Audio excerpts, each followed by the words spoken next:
So for this tutorial, I'm going to be showing you how to set up your book document. And it's very important that you set it up right from the start because then it will print right when you get done with it. Okay? And so if you follow along all these steps very carefully, then your document should print properly. Alright, so what we're going to do first is, so I'm in InDesign. I got there by clicking on InDesign on my toolbar.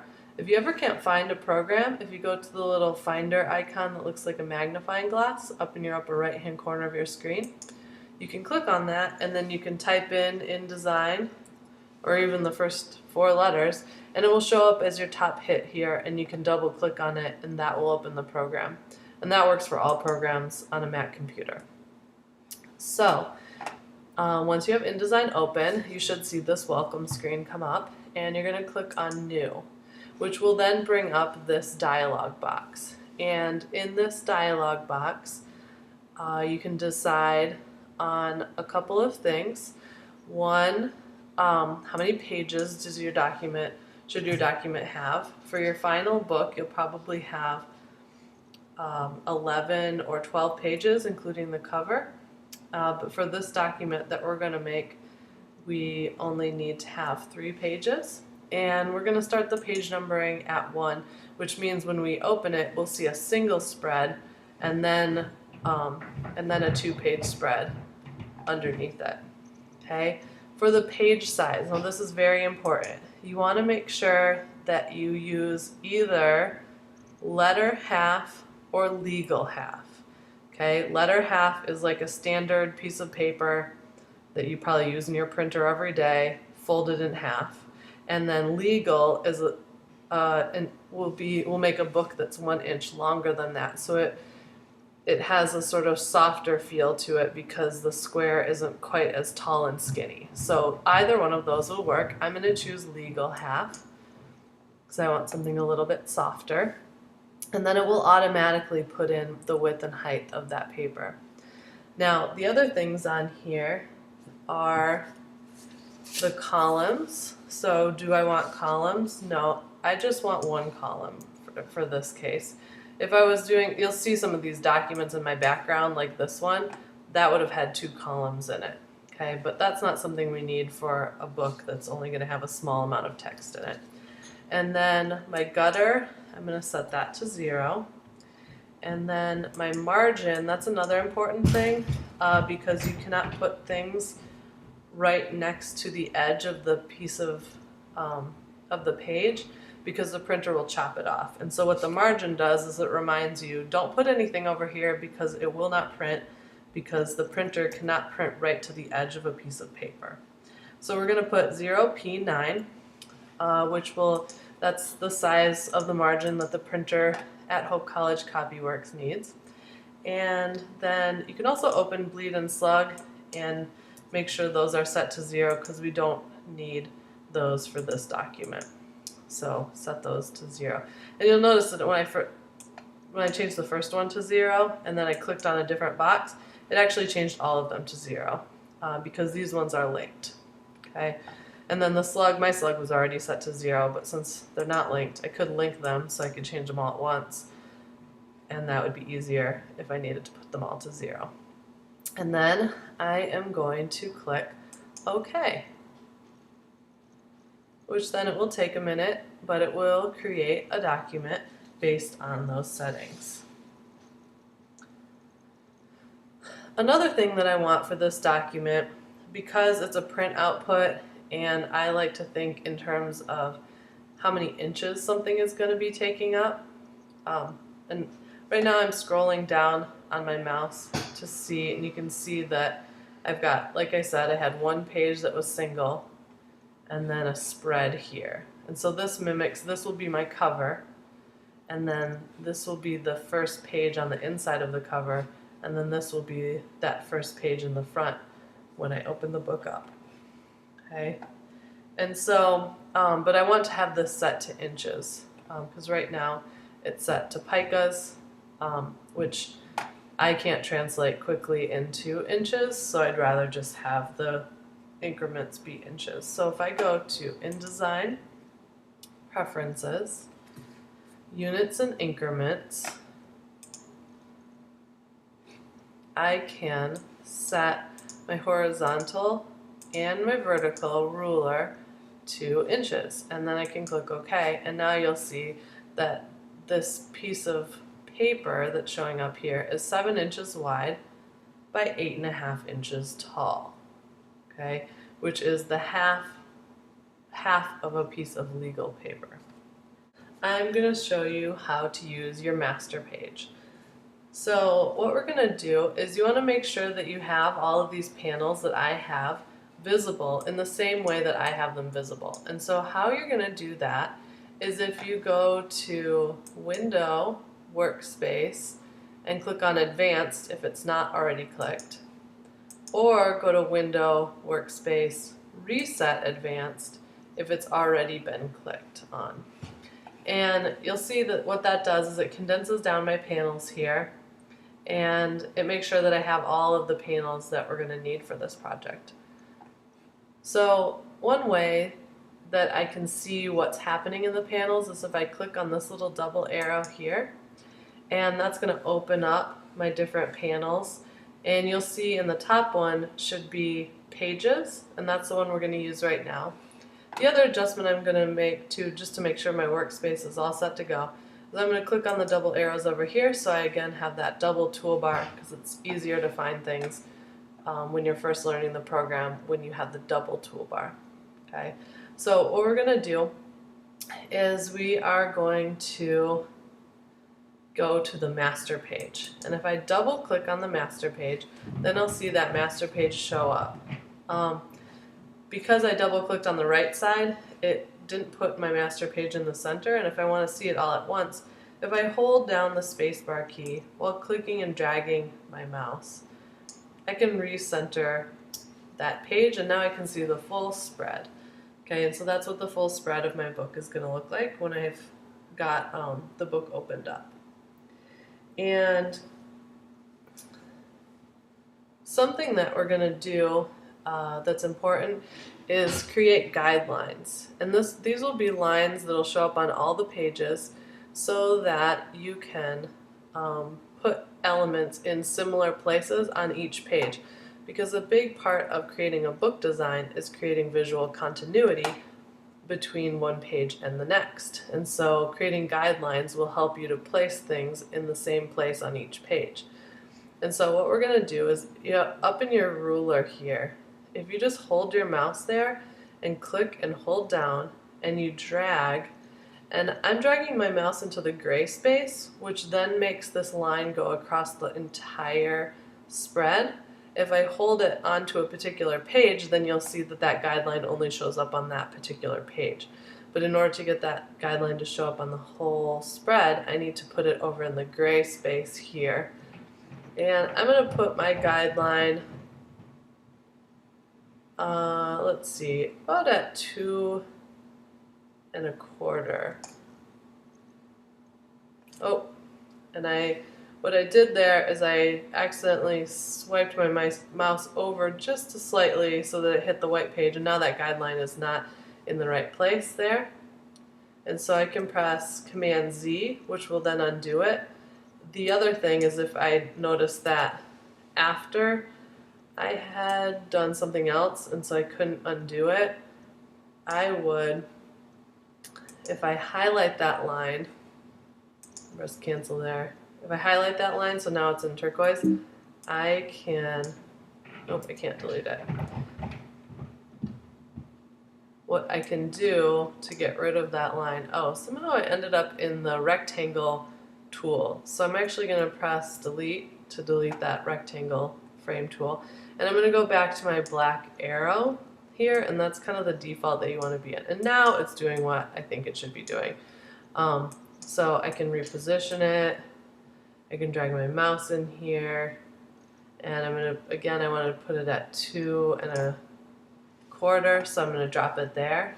And now I have that nice guideline, which will, this guideline I'm going to use in order to set all of my titles on. And then you can also, if you want guidelines to go up and down, like for example, if you want to create a book that has a hand-sewn binding, you could put a guideline in there about 1/2 inch in from the spine there, and then drag out another guideline there. And then I would know, don't put anything in here because that's actually where my hand-sewn binding is going to start. And so anything that I put inside of here would actually just get crunched up and I wouldn't see it. Okay, so that's another place where you want to put guidelines. The other thing, the last thing that maybe I would want to do is to create a page number.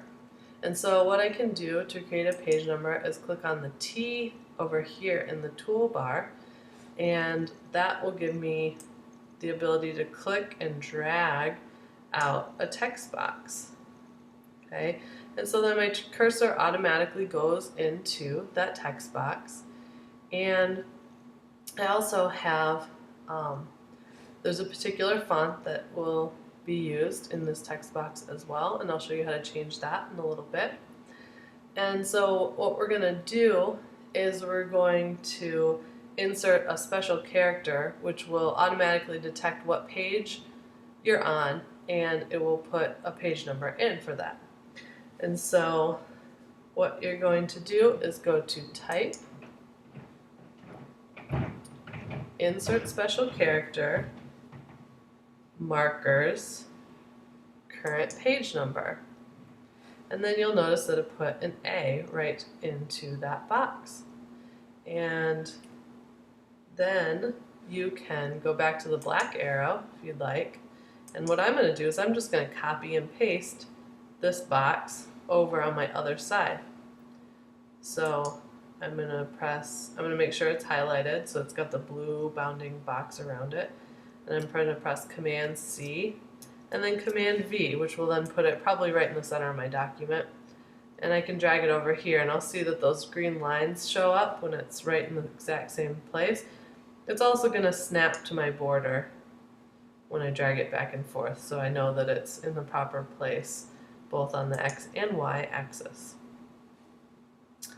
So those are some things that you can do on your master page. Now I'm going to show you how you can make an image frame. And I'm still actually on my master page, and that is purposeful because I want to create an image frame that's going to be identical throughout my book.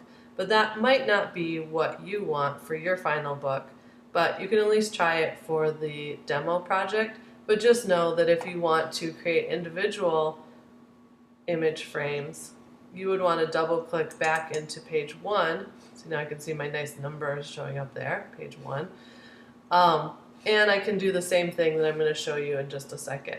Okay, but for this tutorial, we're going to go back to the master page. And I'm actually just going to double click on the left-hand side, which then centers it nicely in my screen. So to drag out an image frame, you're going to go over to the tool panel and you're going to click on the rectangular frame tool. Now if I wanted to have rectangles or squares on my pages to put my images in, I could just click and drag out a frame. Okay, I just press delete to get rid of that, because what we're actually going to do is create an ellipse, and so we're going to create a circle. If you click on that, so how I got to that is I clicked on my mouse and held down my mouse button, and then these other options come up and I can let go on the ellipse. Now I can just drag out a freeform ellipse if I don't care if it's a perfect circle or if it's just an ellipse. Or I can hold down my shift key while I drag it out, and then it's going to make me a perfect circle. Okay? And so once you have a frame dragged out, then you can go back to your black arrow and you can maybe resize it. Again though, you have to hold down your shift key in order to keep it a circle. Okay, so I'm holding down my shift key and I'm dragging. What I'm doing right now Now that I have it, I held down my shift key and made it a little bit bigger by holding my mouse over the corner here and then dragging out, okay? If I ever drag it out and realize like, oh, I didn't hold down my shift key, I can press Command Z to undo it, and then I can hold down my shift key and I can re-drag to resize this. Because what I want is I want this circle to take up the maximum amount of space, which means it can go from my margin, my one margin to my other margin, and then still remaining below that blue line. Now I'm going to center it within my composition. I'm going to get rid of, because we're not going to do hand sewn bindings, we're just going to have the print shop staple them. So I'm actually going to delete these. Unless you were someone that wanted to go above and beyond and do a hand sewn binding by figuring out how to do that on your own, we'll just do a regular staple binding for this project.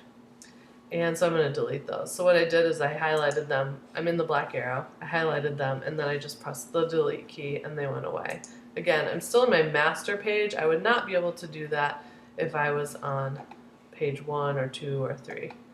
Okay, so now I have that circle. And I want a circle that's identical to this circle on my other page here.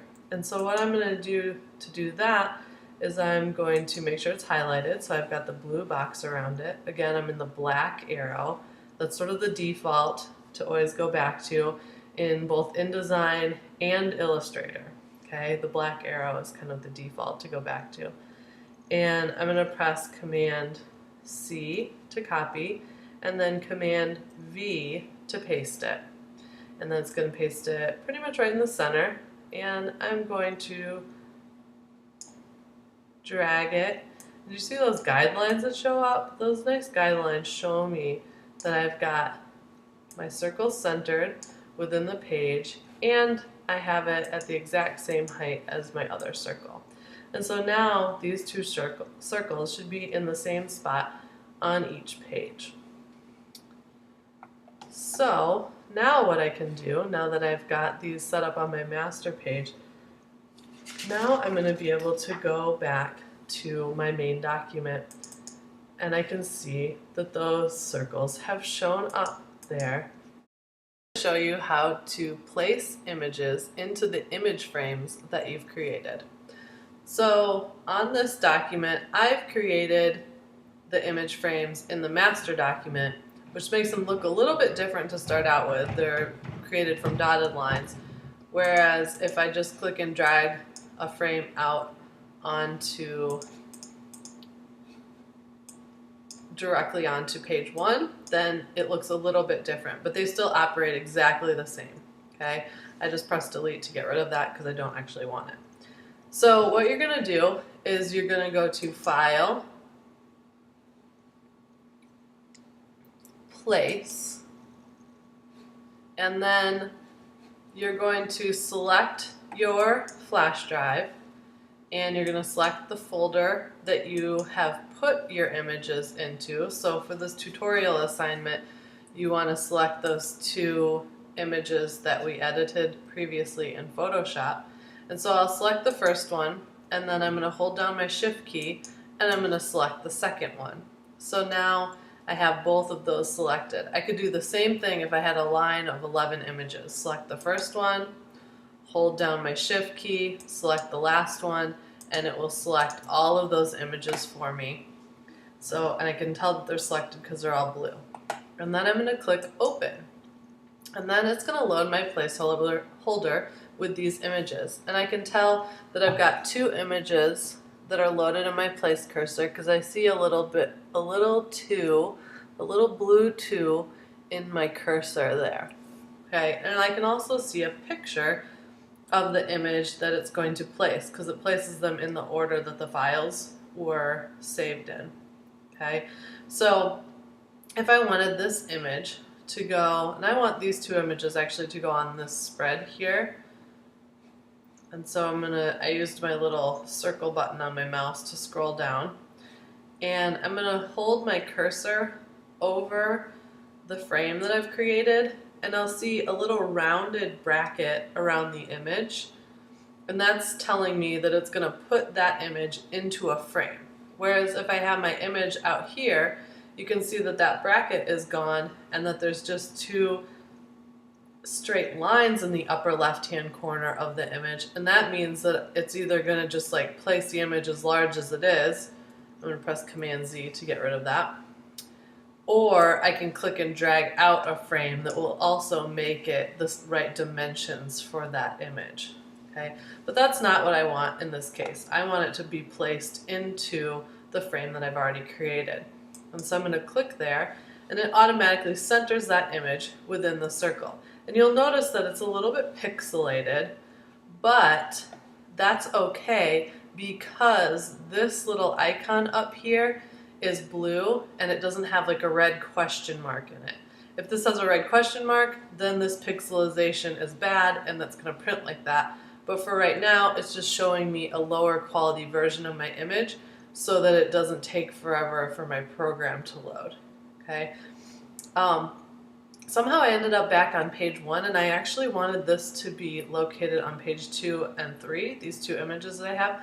So I'm going to press Command Z and delete it so that it goes back into my place cursor. And I'm going to scroll down here, and I'm going to click there, which will place that image there, and I'm going to click here and place that image here. Again, it will look pixelated, but that's okay just as long as you don't see a red question mark. If you see a red question mark, then that means you've been saving your files improperly and it has lost your file, and it's going to just print a preview version of the file, which means it will look very bad.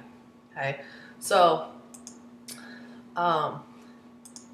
the second thing that I want to note to you about frames is the difference between the actual frame, adjusting the frame, and adjusting the image. Because for some reason in this image you'll see that it has chopped, like it's left a little hair there that's not quite circular, and so the image in the end when it prints won't look quite like a circle. It'll look like a circle with two kind of flat edges on it.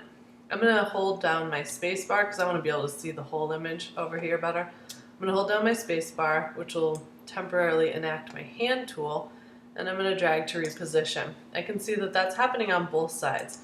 And what I can do to remedy that is, so if I see the blue, that's actually me adjusting the frame. Okay, so the image doesn't change at all, the frame size just changes, and now it doesn't match up with my other frame, which is not what I want. So I'm going to press Command Z, and then what the other option I can do instead of changing the frame is I can actually change the image itself. And so if I double click, then I'll see these gold bars come up, and what I could do is I'm going to hold down my Shift key because I don't want my image to get warped, but I'm going to drag that image just slightly bigger than the frame, and I'm using my arrow keys to bump that image back and forth within the frame so that it's still, because what I want to focus on in this image is this nice trail of feet leading up to the statue up here. Okay, and so I'm going to kind of bump it around so that I can still see the statue, which I really like, but mostly I'm focused on the feet because this image, maybe I took this image to represent repetition, and so I want to make sure I'm focusing on the repetition of the image. Okay, so and then also with this one, maybe when I look at it, I would rather have this show up in a different place. Although actually the way it's showing up right now is quite nice. It's sort of creating this like mirroring effect of this arc here and then this arc here. So I wanted to make sure to retain that, but if I did want to move this image, so again I double clicked, I can then use my arrows to move that image to the right or left. So maybe I want to bump it over just slightly more so I can see a little bit more of that curve. Okay, and then I can click my mouse up top and I get rid of all of those bounding boxes that were kind of distracting. Okay, if you ever feel like you're a little bit too close in, like, oh, I can't see the top of my page here and I'd like to kind of see the whole thing to see how it's all laying out and looking, if I press Command minus, that will zoom out. And if I ever need to zoom in, I can press Command plus to zoom in. Okay, so those are kind of standard keyboard shortcuts that you really want to commit to memory because you'll use them a lot. Okay, and so that's how I can place images into frames. All right, so and then the last aspect of putting images into frames that I wanted to show you is sometimes you'll place an image into a rectangular size frame and the image will seem very, very large, for example. And so what you can do, but the frame is the size that you want it, it's the image itself within the frame that's very, very large. So one fix for that is if you hover over the image and you right click,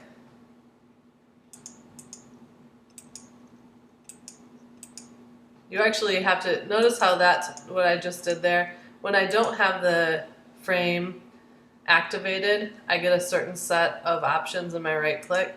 When I have the frame activated, I get a lot more options, and that's what we want. So we're actually going to select the frame and then right click in order to get to the fitting option. And then there's a number of options within that. One option that you might like is fill frame proportionally. Okay, and so then that shrinks my image down so it fits as much of it as possible into that frame without leaving little white spaces on the side. And so that actually looks quite nice. Okay, so I'm actually going to leave it that way. And so that's something that you can do. Again, activate the frame, right click, go to fitting, and then fill frame proportionally. You also might use some of these other options for other needs later on, and that's where you'll be able to find those as well. If you get to this point in the tutorial and you actually want to take a little bit of a break and then come back and finish out the remainder of the tutorial before submitting the final product into the drive for your tutorial assignment, what you're going to do is you're going to go to File, Save As, and you're going to title it your last name, underscore your first name, underscore Toot1B. And then you're going to make sure that you save it into the folder where you also had those images. Okay, so in my case, I have it on my flash drive and I have it in O1 Toots, and then I can put it into there, right? And then I'm going to click Save. Okay, so this is the point where having a flash drive is essential in this class. So please make sure that you have a flash drive and that you're saving your InDesign document in the same place that your JPEGs are. Okay, otherwise when you reopen this document you will have problems, and so that's why it is required that you have a flash drive that you're working off of from this class so that you don't end up wasting your time trying to relocate files. Okay. So, and then I'm going to press Save. And now I will be able to close out this document, and then I can come back to it later when I want to complete the second portion of the InDesign tutorial. Now I'm going to show you how you can create styles for your document. And this is something that you'll want to do both for the follow along tutorial and for your final. So what we're going to do is styles are used, the kind of styles that we're going to talk about in this tutorial are called paragraph styles and then also character styles, which because my screen is set up properly like described in the first video from this series, I can see those easily. Okay, and so what you're going to do is you're going to click on the type tool here and you're going to drag out a text box right on top of that guideline that we created, and I'm going to type out the word repetition. And right now the word repetition is quite small, and I actually want it to be pretty large because I want it to be the main title of this page. Okay, And so what I can do for that is it is possible that I could just highlight it and change it up here, similar to what you would do in Microsoft Word. But then I would have to do that again for every additional title that I created. Instead, I can create a paragraph style that I can then apply to later titles that I create, and it will make them all the same instantly with one click. And so I don't have to go in and change these settings up here every time. I only change it once, which is quite nice.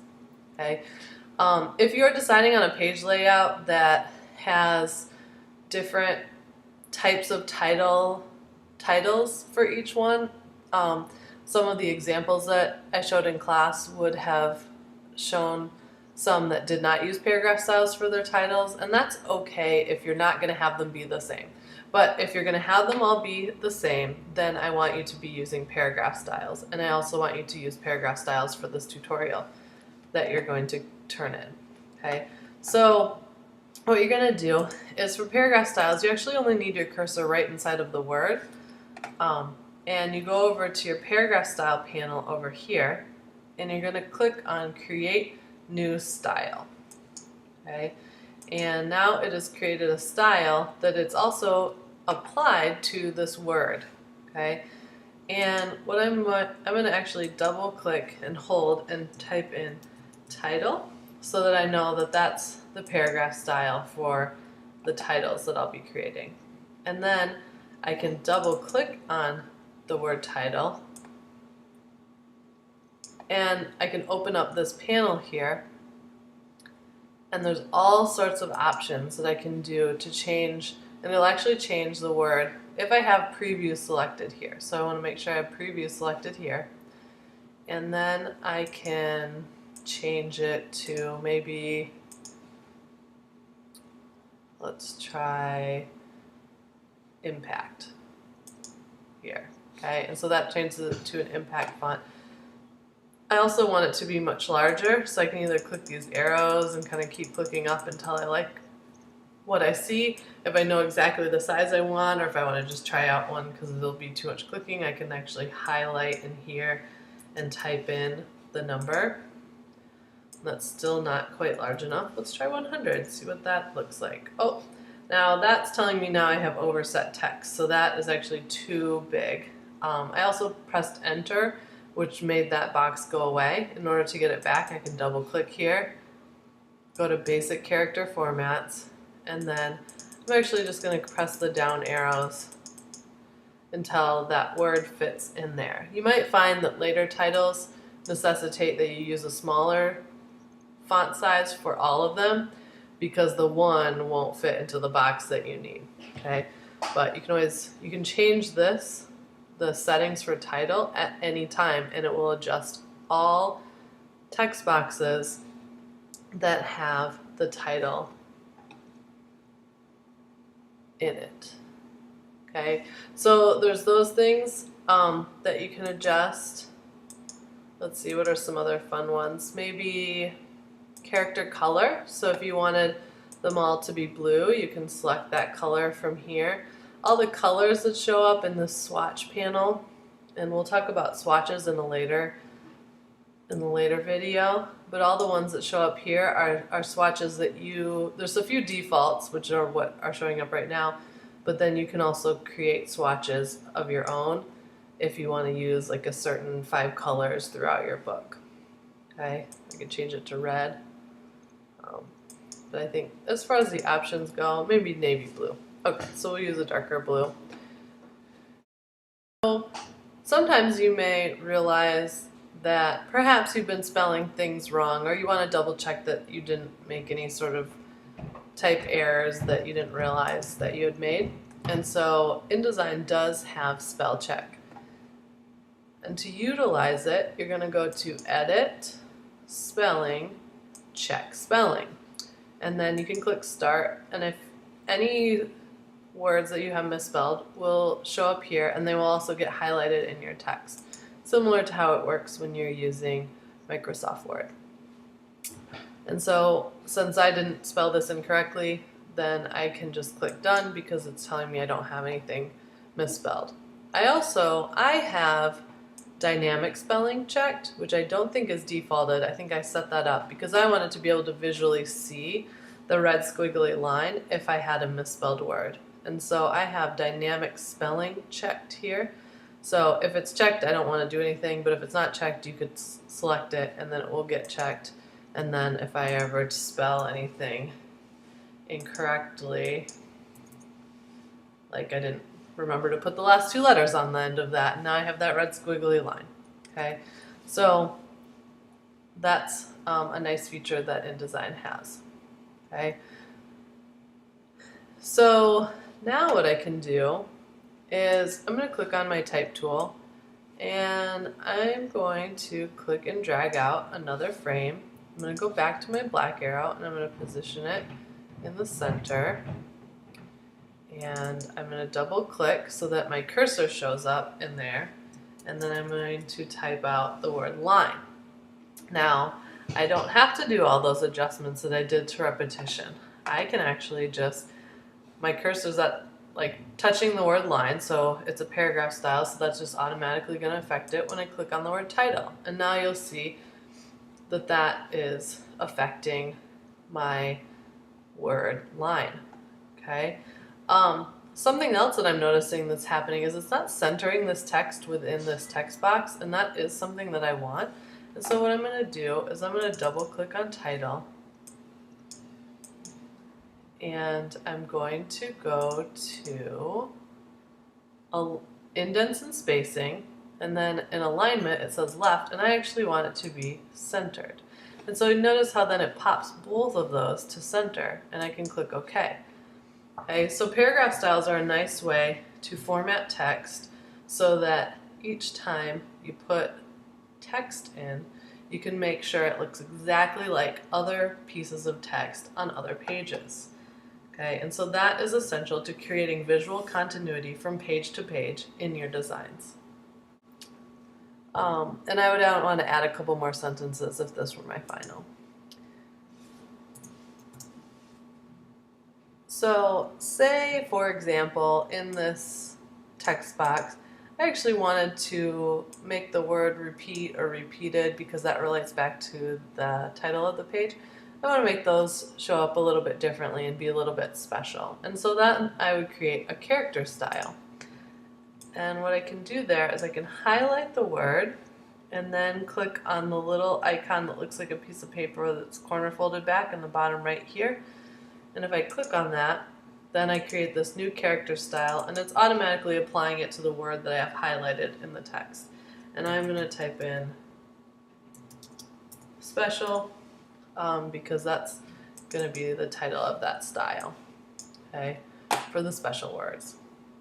And so what I can do here is I could change the font family entirely if I wanted to. I could make it italic. So how about we'll just do that. We'll create those words to be italic and maybe just slightly larger than the body paragraph style. And then I'm going to click OK. And then I'm going to highlight all the other words that I want to have that particular character style, which in this case it's only one other one. Okay? And so that's how we can create a character style and apply it to several different words. Again, with character styles, you actually have to apply the whole word because you can apply a character style just to like the first letter of a sentence or something like that. If you want those to be really large and bold or something, you could do a character style for that. So you actually have to select the whole word as opposed to a paragraph style where you just kind of put your cursor within the line of text and it will adjust it. Okay. Something else that happened is I was a little too hasty and I did not create a paragraph style for this body font, which is a little bit of a problem. And so what I'm going to do is I'm actually going to go back and create one. And so I'm going to put my cursor in here and I'm going to click on the Create New Style button, and I'm going to call this DEF for the definition. Okay, And so now I could go in, and if I decide, oh, that font is a little bit too small, I would actually like it to be a little bit larger. I can go in and make those adjustments and see how those are playing out on the paragraphs that I've applied that style to already. So I can click OK. But now that character style is smaller than the body text, so I'm actually going to have to go in and change special. Oops, press cancel there. Command Z, undo. Right? Why did that happen? Because I had the whole box selected here. So I want to just put my cursor inside of a word that's already has that character style applied to it. Now we can double click without affecting the whole box. Okay?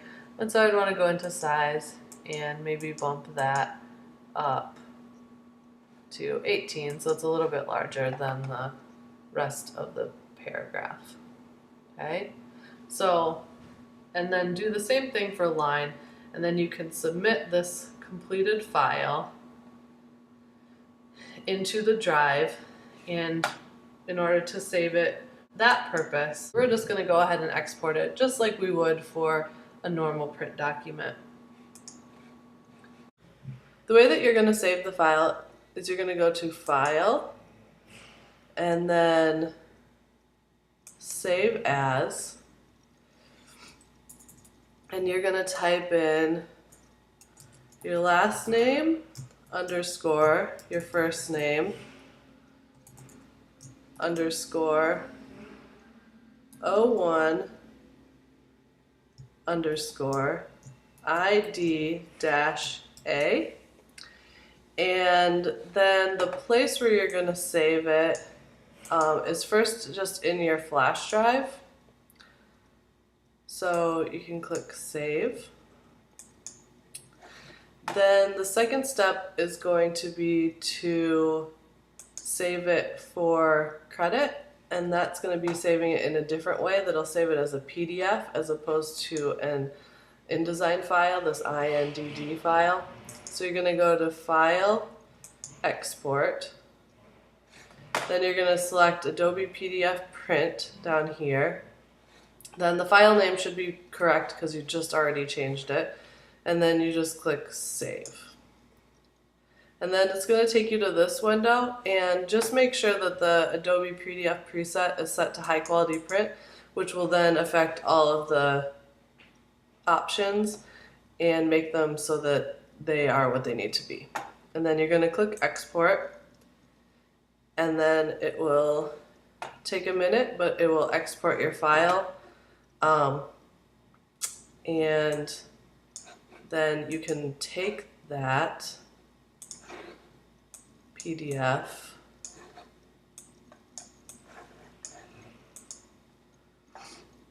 that it saved, which mine is on my flash drive here, right there. And then I'm going to upload that onto the drive in the 01 Workshop ID-A folder. Okay, so there's an 01 folder, then a workshop folder, and then an ID-A folder, and that's where you'll put it.